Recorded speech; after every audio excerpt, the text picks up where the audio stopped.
Harvard Divinity School. Rivermouth, A Chronicle of Language, Faith, and Migration, October 12th, 2023. I'm grateful for your presence and so glad to be gathered with others to hear from Alejandra Oliva about questions which are very much at the heart of our shared humanity. We have coffee and tea in the back, and we have books right outside in the hallway. Harvard Bookstore is with us tonight, and they will gladly sell you a copy of Alejandra's new book, and she will gladly sign it for you. But thank you so much, all of you, for being here. 5 years ago, an extraordinary student took my class on Virginia Woolf and religion and wrote a paper about Woolf's novel, The Waves, which she read aloud one day in class. The voices in the waves ring out from the dark to insist on the humanity of the characters, Alejandra Oliva wrote. Woolf, she said, bears witness to a borderless existence, able to recognize and envelop all of humanity. This is a political argument, Alejandra wrote, but also one that is deeply entrenched in Woolf's sense of morality and her religious self. I'll never forget hearing that paper for the first time. It opened the novel to me in a new way, and it captured the commitments by which Alejandra lives her life. An insistence on the humanity of others, a hope for a world without borders, and a perspective in which the political, the moral, and the religious are inseparable. Now, not only did Alejandra write brilliant papers while a student at HDS, she also spent time in Tijuana with support from the Swartz Fund to serve as a translator for asylum seekers on the Mexican side of the border, work she had done previously in New York City. Having encountered the chaos and the cruelty of our immigration system on both sides of the border, she began to write about it, both as a student and after graduating from HDS in 2019 as a staff member of the National Immigrant Justice Center, a columnist for the Christian Century, and a freelance writer whose essays were frequently nominated for prizes and collected in anthologies. Alejandra is here today to speak with us about her first book, Rivermouth, A Chronicle of Language, Faith, and Migration. These braided essays ask urgent questions about our immigration system. By what metrics are we measuring who deserves American citizenship? What is the point of humanitarian systems that distribute aid conditionally? What do we owe one another, especially those who are suffering? Whose stories get told and whose do not? And what is the role of the writer and the artist in working toward a borderless existence in which people and families can move freely and safely? In a week in which we're all struggling to respond meaningfully to the suffering of others, I can't imagine a better time to have a conversation with writer, translator, artist, and activist Alejandra Oliva. Alejandra will speak to us for a bit and read a bit from her book, and then we'll have time for discussion. Following the event, you can find your copy of Alejandra's book outside with the Harvard Bookstore. But for now, please join me in welcoming Alejandra Oliva back to Harvard Divinity School.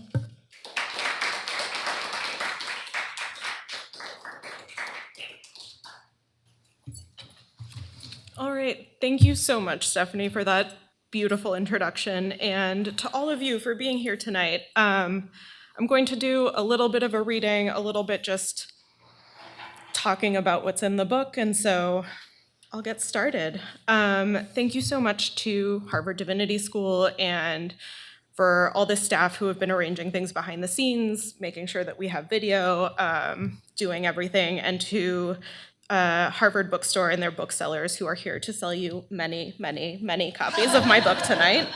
I feel incredibly, incredibly lucky to be back here in a community that taught and shaped me so, so deeply.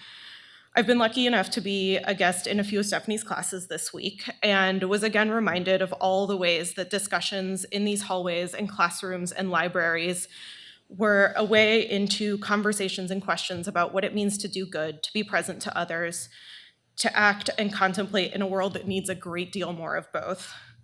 In these classes this week, I watched as students took these huge problems that barely fit in our field of vision, problems we can barely wrap our arms around, problems of war and catastrophic climate change, of people not receiving the help or the care that they need, and talk through them, try to wrestle them down into a human size, or at the very least, find a corner of them to latch onto to start unraveling this Gordian knot. This is work that I'm deeply familiar with, and not just through my time at HDS. I am, as Stephanie said, an activist, a writer, a translator, and an interpreter, and an advocate for people moving through the US immigration system. A system that itself is breathtaking in its cruelty, sprawling in its reach and presence, and long-lasting in its effect on every life it touches. I've translated for people who are filling out asylum applications in the basement of a church, done translation and accompaniment work at the US-Mexico border in Tijuana for people waiting to cross. I've observed interpretation happening over Language Line, a telephonic translation service in immigration courtrooms here in Boston for people appearing in court over video link. And I've witnessed the effects of a lack of language support for immigrants incarcerated at a prison owned by Core Civic in a small town in Mississippi. I've helped people who have fought their way through their immigration cases and wanted to tell the world about what happened to them find their platforms. I've also watched as the US government, again and again, regardless of administration, continually chooses cruelty, chooses deterrence, and chooses violence against people who arrive in our country seeking sanctuary. I have watched as it funnels money into enforcement rather than processing or resettling or humanitarian care, as it raises the number of people in immigration detention year over year, even as it continues to kill and disable the people already in its care. I say watched, even though I have protested, I have written letters and op-eds, I have submitted comments to the Federal Register. I say watched because very often it feels as though the power I have, that any other individual, even my immigration attorney colleagues, people who are filing federal lawsuits, it feels like the only power they have within this system stops at shepherding a single person through at a time. I don't want to discount the importance of that. There is overwhelming joy every time I hear that someone I worked closely with has won their asylum case. Encouragement in knowing that just one family breathes easier without the threat of deportation. At the same time, the more I have done this work, the more I've become aware of the massive churning engines of dehumanization that lie at the heart of it, the systems that ensure that without outside help, many people will not make it through it all. I first came into this work as a translator and an interpreter, working with individual people at a weekly asylum clinic in New York City, helping them fill out asylum application forms, one horrifying question at a time. The I-589, the application for asylum and withholding of removal as it's known, is this horrifying little document that pulls in all the worst parts of doing your taxes, all those fiddly questions that you know that if you get them wrong, you're going to be in trouble later, but they're also these details that nobody really remembers, and adds to it a demand for the applicant to explain the inciting event for their request for asylum, often violent, terrifying, deeply traumatizing, in the clinical and detached language of government paperwork. The form this work often takes, then, is sitting across from a single person and working with them, painstakingly, to reconstruct the narratives of their worst days, putting into order chronologies that had been shattered by trauma, and passing it through one language and into another, from someone's voice into the stiff formalism of a government form. Translation and interpretation, for those of you who aren't practitioners, can be a shockingly intimate experience. Translation is something we do with our bodies, something that lives in our blood. We move through our mother tongue into new homes. We sense what the right word or phrase is, not with our minds necessarily, but with some kind of bodily intuition where shades of meaning dwell. Our bodies remember the specific flavor of words in two languages, the flavor of the edge between two ways of saying. As the word implies, we also use our bodies to carry meaning from one language to another. The translation work at the clinic involved sitting across from someone, knee to knee, and feeding their words back to them in a different language. I've also done translation of books, of essays and articles for teenagers, of Know Your Rights pamphlets and legal documents, of someone's words well after they've spoken or written them. It's impossible not to feel what I am translating inside my body, impossible not to carry it with me from the church basement where the clinic took place, or a plaza, or after I hang up the phone, damp and hot from being pressed next to my ear for an hour. In my translations for asylum seekers, this goes double. Their stories are often ones of violence against their bodies, stories that pass through me as they pass through language. I can catalog on my own body the places where people have shown me their scars as I've translated their stories, turning me into a mirror. Cigarette burns on the back of a carefully manicured hand, the aftermath of a surgery that was itself the aftermath of a stabbing, someone's chest and the softness of their belly crisscrossed with ropes of scar. Old bullet scars running cleanly through both ankles, an unset broken leg, and the weight on my shoulder of the man who used me as a crutch for a short walk. I don't know in my body what it's like to be hurt in these ways, but I carry a record with me anyways because it's impossible not to. So much of translation and interpretation requires me to pass someone else's language through the first person. Their I becomes my own. Their injuries and experiences enter a language that, for all that I'm trying to render faithfully as theirs, is in reality only mine. This line of self and not self is like chalk on a blackboard. From far away, the line looks crisp, stark, easy to understand, but as you approach it, as your nose bumps the dusty slate, you understand that the line is not exactly unbroken, that no matter how much you erase, the particles of chalk that were that line still float through the air. Walter Benjamin describes a good translation as one that is transparent so that it does not cover up the original, does not block its light, but allows the pure language to shine upon the original all the more. We think of this work, translation, particularly in literary spaces, as doing justice to the original. By that, we mean that it expresses it fully, that whatever heights of prose or sleights of hand the author concocted in the original language, the translator managed to do the same backwards and in heels. When a translation is just, it is seen and considered and transmitted into a new language, all of the facets and possibilities inherent in a text. There's another sense of the phrase to do justice, of course, and it involves our orientation towards other people. There too, we value seeing people for what they are, considering both their flaws and possibilities, and allowing them to flourish as best we can. I was a very casual literary translator before I was a translator for asylum seekers, and a thing that I've always loved about translation is the way that it allows you, sometimes forces you to reach beyond the edges of yourself and your abilities. When you're a translator, you're by necessity spending a lot of time immersed in someone else's words, their sentences, the particular way they link one thought to another. There's no way to pay that kind of attention without it turning into a kind of love. This love is manifested in a desire to do justice to the text, but I find myself stuck with the fact that I'm not, in fact, the person who wrote the original text. I'm still just myself, and as I translate, I almost always get the sense that if I could just stretch a little bit beyond myself, be a little quicker, a little better read, I might actually be able to do justice to this work I've so come to love and admire in the time I've been sitting with it. Part of this is because in order to translate well, you have to really understand what you're reading. If you miss a joke or an allusion, that won't show up for the reader in a new language. A note in the chord of the text falls silent. It's not a big deal, maybe. Most people won't know what they're missing, or they'll have a sneaking suspicion that literature and translation is less than anyways. But nevertheless, as a literary translator, there's nothing that keeps me up more than the idea of doing a reading so constrained by my own experiences that my translation is constrained by them too.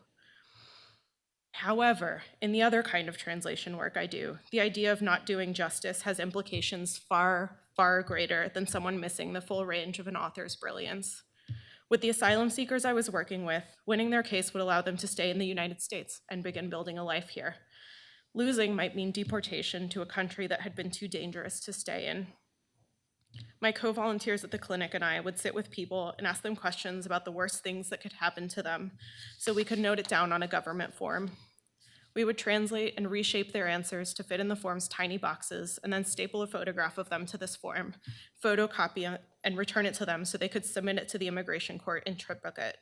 That work, as strange and bureaucratic as parts of it felt, also called for care and attention, for spending time alongside someone else's minds and words and ideas. It also called me into a kind of love. And importantly, it also called me into a desire to be greater than I was. This desire is different from the one that comes out in the middle of literary translation. It's more urgent, more all-encompassing, a feeling that instead of wanting to be a little smarter, a little wittier, I need instead to be better or braver than the person I am. That the person sitting across the table from me, who is themselves being incredibly brave in confronting the traumas of their past and insisting with their whole lives that they deserve better, to help them make the US government understand how important it is that they be allowed to stay. And just like with translating, I'm stuck with the fact that I'm just myself, no less and no more. There's some amount of hope that I get with my volunteers sitting to my left and my right, with the room full of people engaging in the same kind of work. And in a way, a desire for justice is love for another enacted and made real, both on and off the page, and that feels nearly palpable in rooms like this. And yet, again, we come back to the problem of the single person against the wider system. The place I think I first really realized the horrifying difference in scale between the amount of people that needed help and the number of people that could be helped was my trip to Tijuana in January of 2019. Before arriving, I thought I knew what I'd find there. I was prepared to be useful, prepared to bear witness, because that was what you did when the world broke down, or rather when it pointed at its own brokenness like the border did that year. I'd spent the prior year here at HDS talking endlessly about witnessing in the abstract, about not looking away, about the differences between action and prayer. And so while this trip wasn't about faith, in that I don't think it was about God necessarily, it was a little about having faith in myself as an agent of change, as a comforting presence, as someone who could be helpful.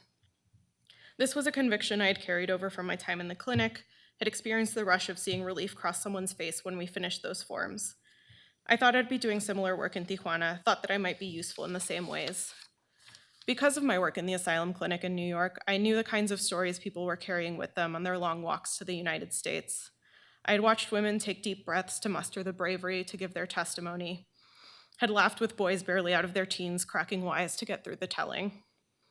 I knew without a doubt that every single person I had talked to deserved safety, deserved the chance to start over after an irrevocable harm. In assisting with these applications, I was able to help them take the first step towards claiming that right. With my work in the clinic, I could enumerate the help I gave, could count the number of applications filled, quantify the good I had done that day. I thought Tijuana would be the same kind of experience. It was another opportunity to break out of the quotidian feeling of not knowing whether I was right or wrong, helping or harming, and instead turn myself into someone who was doing good. Because that is the messy truth of it. I went to Tijuana for myself. I went because I wanted to be the kind of person who moved towards those in need, who showed up. I went because I wanted to prove to myself my own goodness. And then, as I arrived and began to sink into the work, it became clear. We, me and all the other volunteers, were there, yes, to offer information, to give Know Your Rights talks, to explain the next steps of the immigration system to the people who had gathered there. But the real work lived underneath all of that. We were there to accompany people as they prepared to cross the border. That week, I discovered that this real work looked very different than what I expected. My job was to play with kids, to hand out tamales and styrofoam cups of coffee. I was there to listen to someone's story, not because there was a form between us that we needed to fill out or boxes we needed to check, but because they needed to tell anyone, someone, what they had lived through. I was there to reassure them that they were making the right choices, that they were keeping their kids safe, that I could see how hard they were working for the people they loved. I was there to see scars, to see tears, to see immigration officials shouting, and to serve as a warning that they were being observed, to be a warm hand on a back, a tissue held out quietly, a body between a person and someone else with a microphone and a clipboard. I was there to gossip or to commiserate about the cold or the rain. I was there to answer questions, scan documents, lend a telephone, write names and numbers on arms and permanent marker. What this all means is that I was there in the plaza every morning as people were called across the border one by one. While I was in Tijuana, there was this particular system in place known as metering, which numbered and counted the people actually admitted into the United States every day. Supposedly because of processing limits, the reality is much more complicated, but the end result of all of it was that all of the border crossing activity in Tijuana centered around this one plaza called El Chaparral, which was nestled right up against the pedestrian bridge between Mexico and the US. People would gather there every morning to see if they would be called or just spend time there. Volunteers would assemble to answer last-minute questions, fill last-minute needs. Government officials would lurk around the edges of the plaza, watching. When people were called, what would actually happen is that they'd be taken to the side and put into a line to wait. From there, they'd be loaded into a minibus that would take them to a port of entry 10 minutes down the road, where they would be processed and either released or sent to a detention center or in some other way get pulled into the labyrinth of the US immigration system. Even though the wait in that line was never long, 30 minutes, an hour maybe, it was all their waiting of the last few months condensed into a tight package. It was the moment when crossing the border went from a longed-for abstraction into a real thing. They would be getting into those vans that would take them finally across this stretch of border. These clothes they put on that morning would be the ones taken from them by Border Patrol agents later that day. Crossing the Mexican-US border is going into a tunnel where an uncertain future is on the other side, and this line was the moment when that black mouth of the tunnel was yawning towards them. The line waiting for this bus is like a church and a beauty salon and a departures gate all in one. Couples get married in this line, kiss each other goodbye in this line, cry, recite over and over to themselves the answers that they have prepared for their credible fear interviews like litanies. Mothers Sharpie phone numbers onto their children's bellies. The family separations have allegedly stopped at this point, but nobody wants to take any chances. Sometimes there's a white-collared priest or pastor among the volunteers, and they ask if anyone wants prayers. Sometimes I translate, a huddle of us holding hands. There are little moments of comfort. A woman passes a huge jar of Vaseline to a single man waiting in line next to her, so he can use it to cover scrapes and bumps on his leg. A woman rebraids the hair of someone else's daughter eye-wateringly tight to prevent the lice that is said to run rampant at the detention centers and the hopelessly tangled hair that results from not being able to brush or bathe adequately for days. Hay que estar bien arregladita, the woman says, snapping an elastic band onto the end of a wispy little braid. And then, just as the last baby hair has been brushed into submission, as clothes are straightened out and crumbs and dirt are brushed off, a border official starts calling out names again, checking things off on a clipboard, sending people around the concrete bars that make up the fence, and into waiting vans with metal grates across the windows. Up until this point, everything has felt ad hoc, somewhat informal and loose, or at least negotiable. But with that clipboard and that line, there's an order put in place, the knowledge of some kind of authority standing over it all, a feeling that disobedience comes with consequences. 2 times each day, one in the morning and again in the afternoon, we watch this familiar procession. Those who'd heard their number called that morning load whatever luggage they have into the back of the van, pass children into the cabin, and then climb up its steep steps themselves, disappearing behind windows with bars over them, like a prison van. A border official shuts the door and the grates close over. Then, as the vans slowly pull out of the lot, we stand there yelling, "Vayan con Dios, adios, adios, buena suerte." You can barely see their hands waving out of the windows, their faces peering back out of the glass as the vans hurtle down the street, turning a corner and falling off the face of the earth. This happens every day, twice a day, for as long as we are there. Some version of it is happening now. Throughout those long days, as we prepared people to cross over, we listened to them talk about el otro lado with burning intensity, even as they could only give vague answers about what it would look like and feel like, what they would do when they got there, and what would happen next. We prayed over people, blessing their journeys. I helped translate the prayers of clergy from English to Spanish. Que Dios les bendiga, que les vaya bien, que Dios les cuide. We offered a few small comforts before they left, but all with the forced cheerfulness of a wake that's trying to be a party. Our language was that of crossing a border, but it was also the language of death. In my book, I write about el azote, the slam. This comes from a bilingual joke my dad used to tell when I was a kid, the story of the little mariposita. It goes like this. Once upon a time, there was a little mariposita. She was aleteando around the garden when, de repente, she azoted. "Oh no," she cried, "I forgot to open my little alitas." This is a very silly joke that none of you laughed at, which is fine, that has a lot more to do with the delivery and of being very, very small, maybe, when you first hear it, and as none of you are under the age of 5, I get it. But I do think that it's a joke that gets at something about working to make the world better, really in any capacity, but particularly in the immigration world.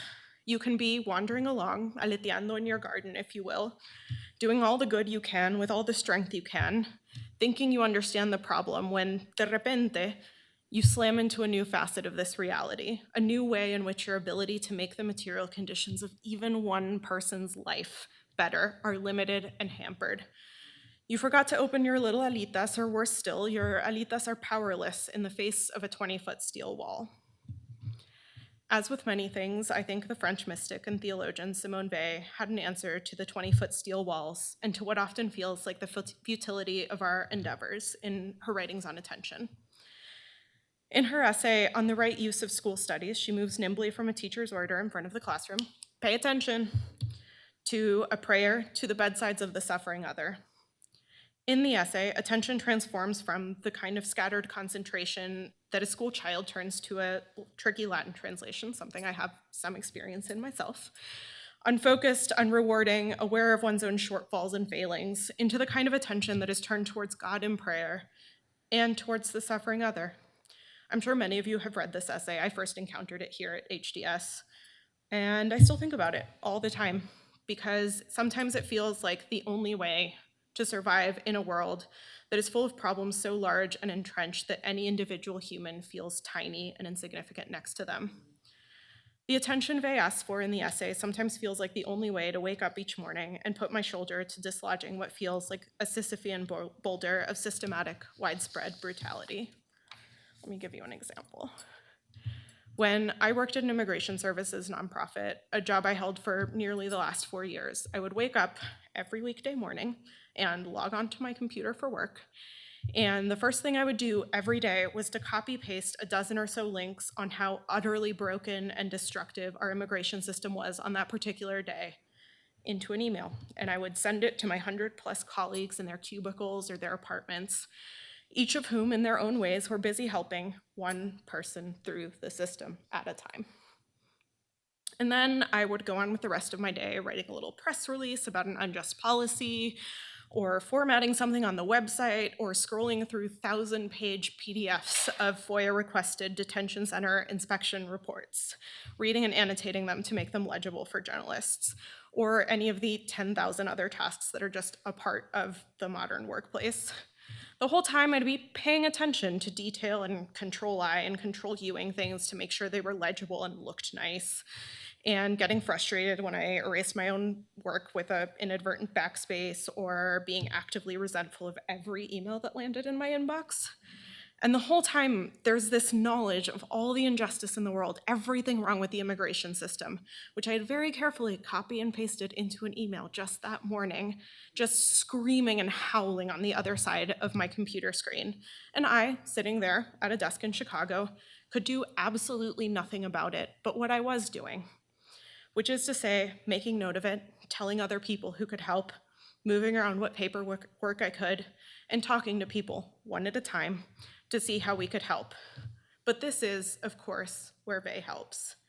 In her essay, Weil speaks of this kind of attention as an experimental certainty. If you continue to pay attention and are certain that this attention will change things, change will happen. You'll get better at translating, or after 10,000 hours of good faith prayer that results in silence, you'll hear the whisper of the divine. Or maybe, just maybe, by showing up and paying attention and doing your job every day, no matter how rote or insignificant feeling, your shoulder next to everyone else's on the millstone will eventually bend the arc of justice, really, truly, decisively towards justice. I've been thinking a lot lately about this concept of prefigurative politics, the idea that you should live now, in the present, as if you lived already in the world to come.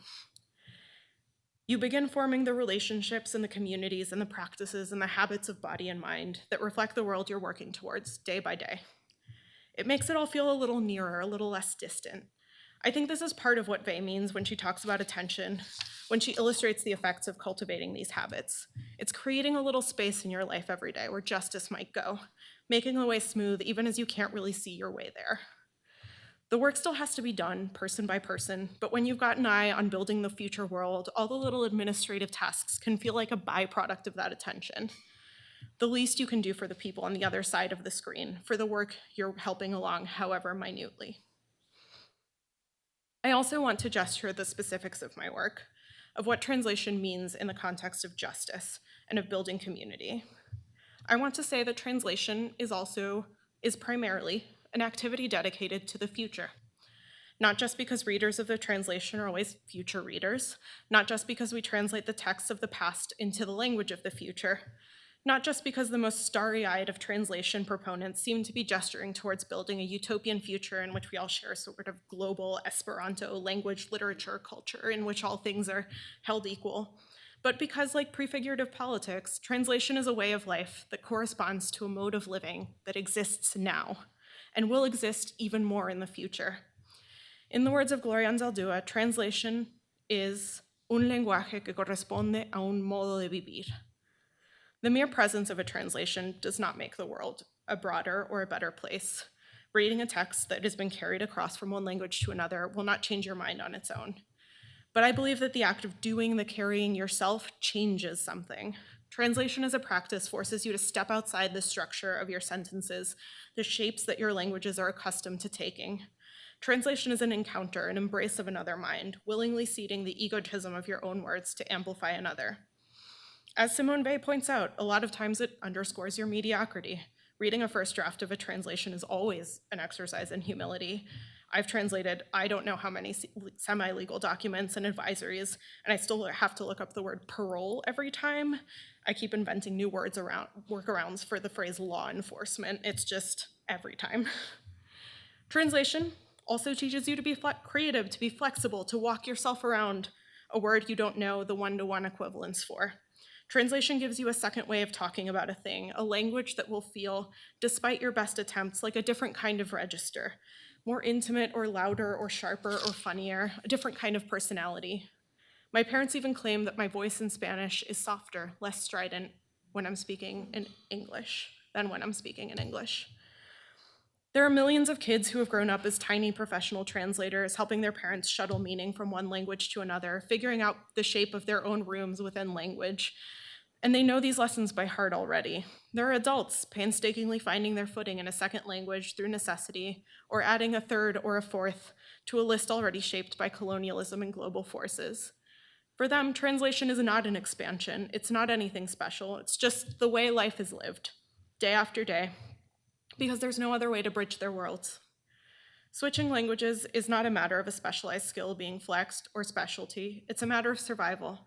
But this survival brings along with it all of the lessons above, the openness, the willingness to meet on someone else's ground, the knowledge of worldviews beyond your own, encoded in languages you've never heard spoken. They're lessons learned not out of curiosity, but out of necessity, but they're there. I think in the end, what I want to leave you with is this. You make a personal politics the same way you translate a text, the same way you read a book. You look at the world around you, and there are things that you notice, and there are things that you don't.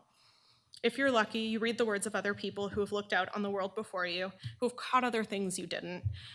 And you change your mind, you change your actions. You start seeing things you had been blind to before. There are many things that, because of the family, the place, the society that I was born into, I had the luxury of learning slowly, of learning only intellectually and never emotionally, until someone who had learned them the hard way was kind enough to show me. There are other things, other experiences I know people to be blind to that I've felt down to my bones. I wrote a book that is in a lot of very important ways about immigration, but I think Rivermouth is also about reading and rereading, going over passages in your life, poring over someone else's words, until you find your own life irrevocably altered. I can't go back to the person I was before that church basement in New York, before Tijuana, or before my job at the legal nonprofit. I can't unbecome my parents' daughter, can't unlearn Spanish or unteach myself English. And so I'm left to return to these things and places over and over, to draw strength from them to see the world more clearly, to think of them not as the facts of a biography, but as tools to dismantle walls, tools to fling open doors and beckon people in. Thank you.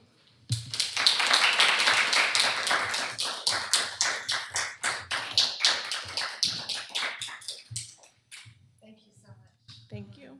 Beautiful. Are you willing to take some questions? Yes, absolutely. Field your own questions? Yeah, sure. Excellent. If anyone has them. If anyone wants to use it.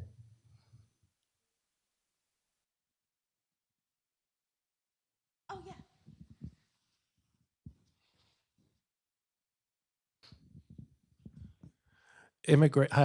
Hi.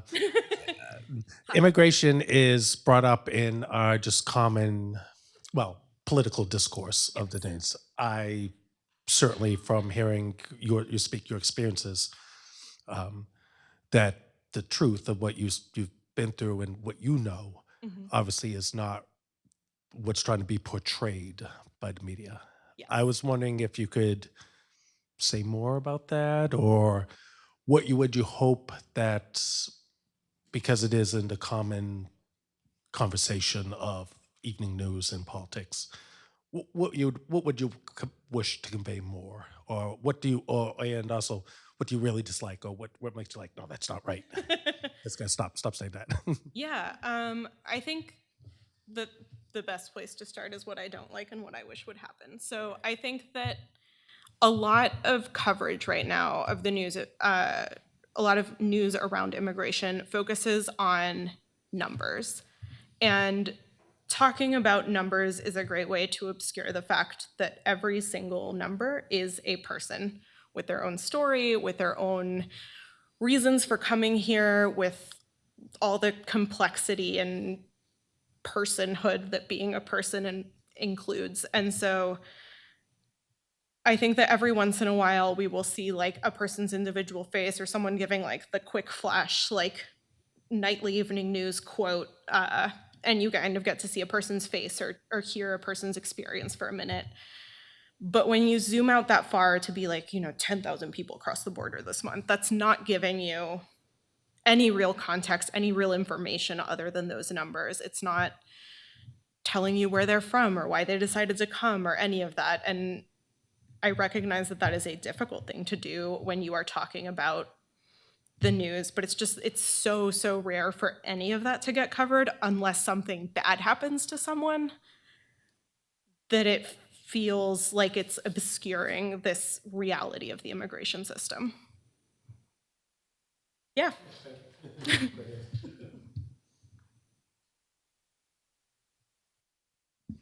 That is a great question. I am in the very early stages of working on a book about food and food systems here in the US, and not just food systems, because that, like, you think of like factory farms and like meat processing plants, but also food as it shows up on your dining room table or is the thing that you have to make you feel closer to your grandmother. So something kind of in the middle of those two areas.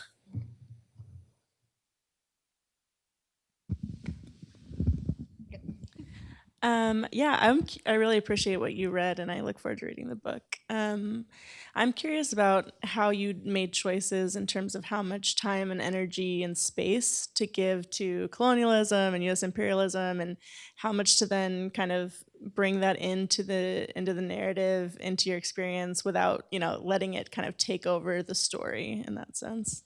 Yeah, there is definitely like a fair amount of conversation of all of that in the book, because it feels like with so many other things that we have this very presentist lens of like, what is the latest thing that is happening? What is the most recent event that is going on? When in reality, there is all this context and all these ways in which US imperialism is the reason that so many people are displaced and coming up here, when climate change is the reason that is caused in large part by like US owned and funded corporations that is displacing people, all of these big reasons. And so it felt important to kind of give as much of that context as possible. And the balance I think that I tried to strike in the book was connecting those to real stories or like real reasons that I've heard that people have come up here, and then finding the balance between also like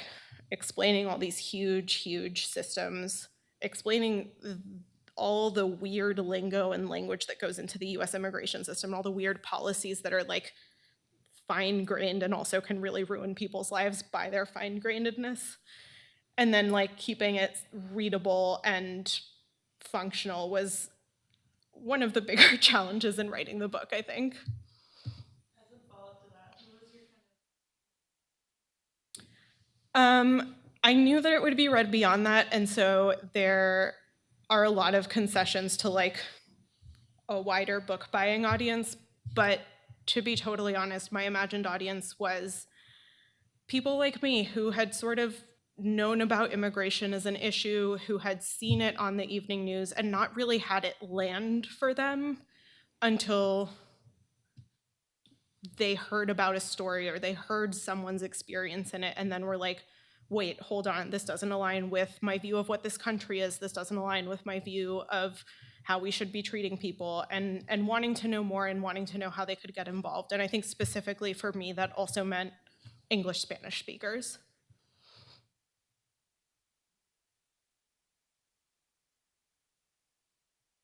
A self-interested question directly about ways in which your experience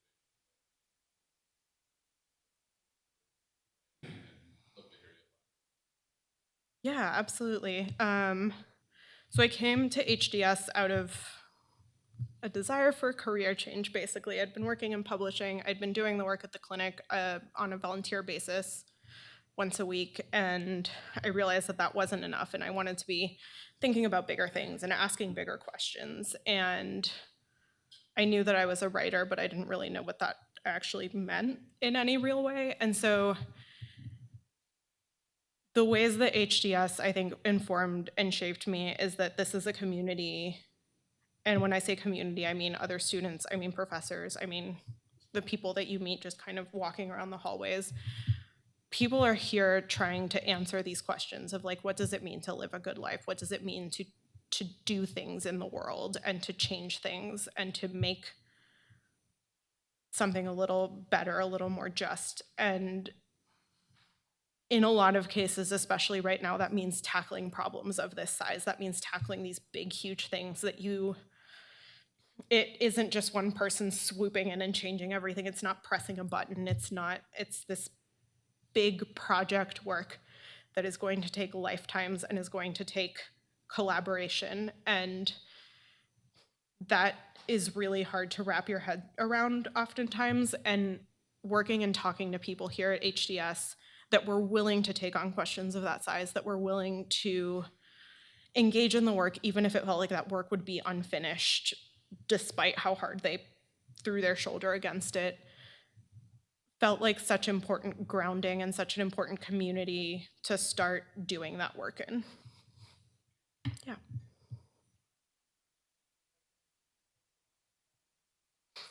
Yeah, so there is one story in the book that is someone's full story that is attached to her name, and that is someone that I am still in touch with. I was able to translate the things that were about her and DM them to her over Facebook and say, are you okay with this? Is there anything you change? Are you okay with all of this? And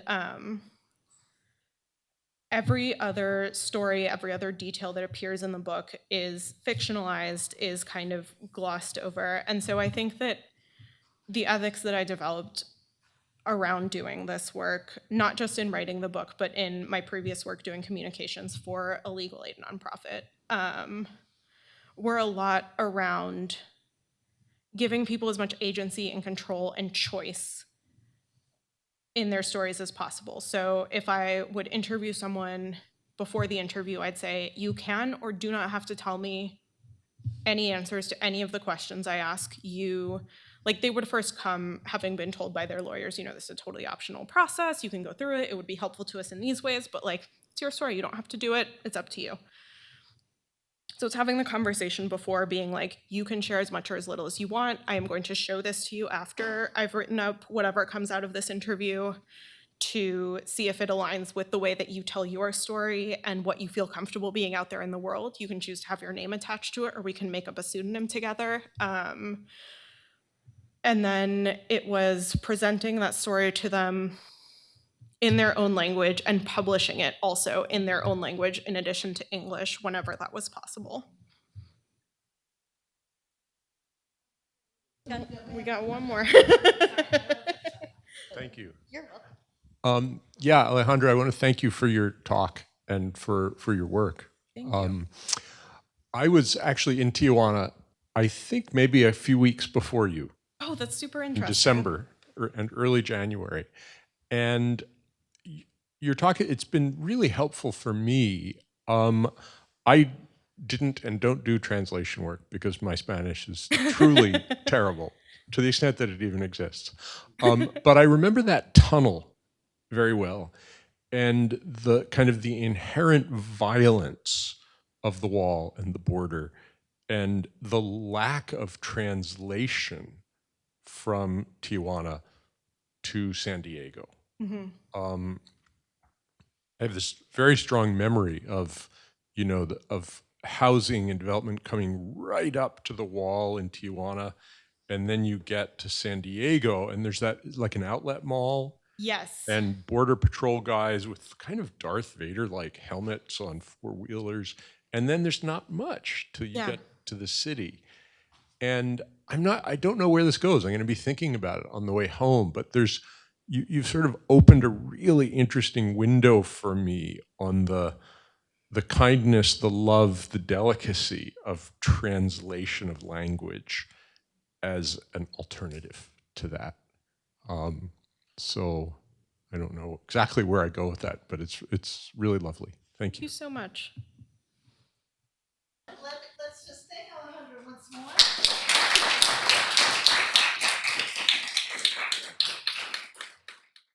Copyright 2023, President and Fellows of Harvard College.